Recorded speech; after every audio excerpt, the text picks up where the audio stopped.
Hi friends, welcome to my channel. ఈరోజు మనము మా చెట్లో కాసిన వంకాయలతో ఫ్రెష్గా వంకాయ ఫ్రై ఎలా చేసుకోవాలో చూసేద్దామండి. ఇవి ఇంటి దగ్గరే ఫ్రెష్గా చెట్లో కాసాయి.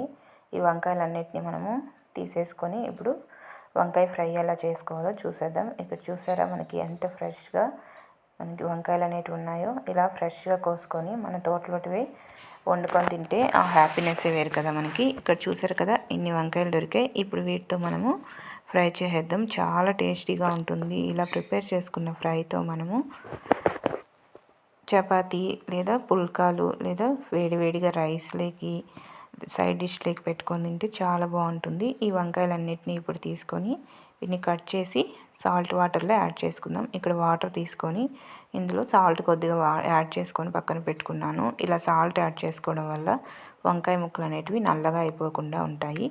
ఇప్పుడు ఈ వంకాయలన్నిటిని చిన్న చిన్న ముక్కలుగా కట్ చేసుకొని వాటర్లో యాడ్ చేసేసుకుందాము. సాల్ట్ వాటర్లో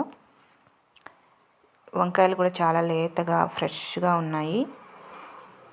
టేస్ట్ కూడా చాలా బాగుంటుందండి. మెత్తగా ఉన్నాయి, మనకి త్వరగా కూడా ఫ్రై అయిపోతాయి వంకాయలు అనేటివి.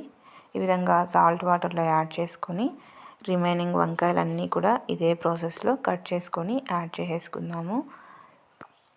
చాలా సింపుల్గా చూపిస్తాను ఫ్రై ఎలా చేసుకోవాలో చూసేయండి. ఎవరైనా కూడా వంట రాని వాళ్ళైనా ఈజీగా ప్రిపేర్ చేసుకోవచ్చు. ఈ ఫ్రై అనేది అంత టేస్టీగా ఉంటుంది. త్వరగా కూడా అయిపోతుంది మనకి ఈ ఫ్రై అనేది. ఏమీ ఎక్కువ ఇంగ్రీడియంట్స్ కూడా యాడ్ చేయాల్సిన అవసరం ఉండదు. అంత ఫాస్ట్గా చేసుకోవచ్చు. ఈ విధంగా వంకాయలన్నీ కూడా చిన్న చిన్న ముక్కలుగా కట్ చేసేసి ఈ వాటర్లో యాడ్ చేసేసుకొని పక్కన పెట్టేసుకుందాము. ఇదే ప్రాసెస్లో రిమైనింగ్ వంకాయలన్నీ కూడా కట్ చేసి యాడ్ చేసేసుకుందాం.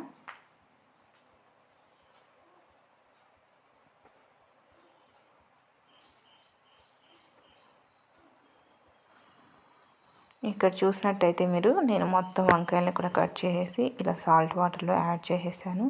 ఇప్పుడు వీటిని ఎలా ప్రిపేర్ చేసుకోవాలి ఏంటి అనేది మనం చూసేద్దాం. ముందుగా ఈ వంకాయల వాటర్ అన్నీ కూడా సపరేట్ చేసేసుకొని పక్కన పెట్టేసుకుందాము. పక్కన పెట్టేసుకొని స్టవ్ మీద ఒక గిన్నె పెట్టుకొని ఇందులో ఫ్రైకి సరిపడా ఆయిల్ని యాడ్ చేసుకోండి. నేనైతే ఇక్కడ ఒక 2 టేబుల్ స్పూన్స్ వరకు ఆయిల్ని యాడ్ చేశాను.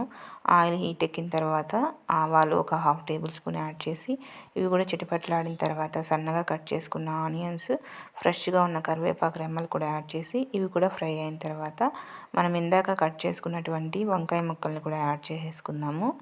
ఈ వంకాయ ముక్కల్లో వాటర్ ఏమీ లేకుండా చూసుకొని యాడ్ చేసుకోండి. అలాగే రుచికి సరిపడా చూసుకొని సాల్ట్ కూడా యాడ్ చేసేసుకుందాము. ఈ విధంగా రుచికి సరిపడా చూసుకొని సాల్ట్ కూడా యాడ్ చేసి పసుపు ఒక 1/2 టేబుల్ స్పూన్ అంతా యాడ్ చేసేసుకుందాము. ఈ విధంగా పసుపును కూడా యాడ్ చేసేసుకొని ఇదంతా కూడా బాగా కలిసేలాగా ఒకసారి కలిపేసుకోవాలి.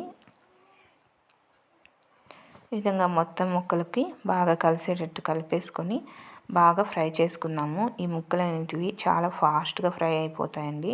ఈ వంకాయలు చాలా సాఫ్ట్గా ఉంటాయి. అది కూడా కాక మనం ఫ్రెష్గా కోసాం కదా, చాలా బాగుంటుంది. టేస్ట్ అనేది సింపుల్గా కూడా అయిపోతుంది. ఈ విధంగా మధ్య మధ్యలో కలుపుకుంటూ ముక్కలన్నీ కూడా సాఫ్ట్గా అయ్యేటట్లు మొత్తం కూడా ఫ్రై చేసుకుందాము. మీడియం ఫ్లేమ్లో పెట్టుకొని ఫ్రై చేసుకుంటే మనకి 10 మినిట్స్లో ఫ్రై అనేది రెడీ అయిపోతుంది. ఈ విధంగా ముక్కల్ని మధ్య మధ్యలో కలుపుకుంటూ ఈ ముక్కలంతా బాగా ఫ్రై అయ్యేటట్టు ఫ్రై చేసుకుందాము.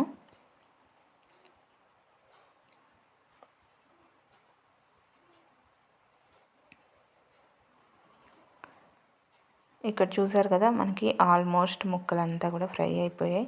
ఇప్పుడు నేను ఇక్కడ తెల్లగడ్డపాయలు ఒక 5 లేదా 6 తీసుకొని పొట్టుతో పాటు ఇలా దంచుకొని కచ్చాపచ్చాగా వీటిని కూడా యాడ్ చేసేసుకుందాము. ఈ విధంగా చేతితో నలుపుకొని యాడ్ చేసుకోండి. ఫ్లేవర్ అనేది చాలా బాగుంటుంది. టేస్ట్ కూడా చాలా బాగుంటుంది. స్మెల్ అయితే చాలా టేస్టీగా వస్తుందండి. ఈ విధంగా ఈ తెల్లగడ్డపాయలు కూడా యాడ్ చేసి ఇది కూడా బాగా కలిసేలాగా మొత్తం కూడా కలిపేసుకుందాము.